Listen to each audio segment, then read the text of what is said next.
Alam mo yung naiyak ako pero ayoko sana umiyak kasi ang pangit ko sa camera, iniwasan ko umiyak. Ayun, yung karanasan sa buhay siguro na parang hirap ibalik. Alam mo yung nangangalakal ako, tapos wala ka namang ginagawang masama. Lahat na ng discrimination na sa akin na, alam mo yung nilalakang ko yung sarili ko. Tapos, kalakalang pa yung hinahanap natin at mabuhay ako.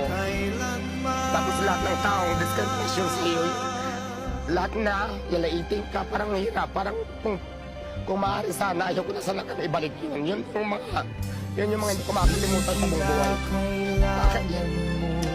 Oo, sa gusto.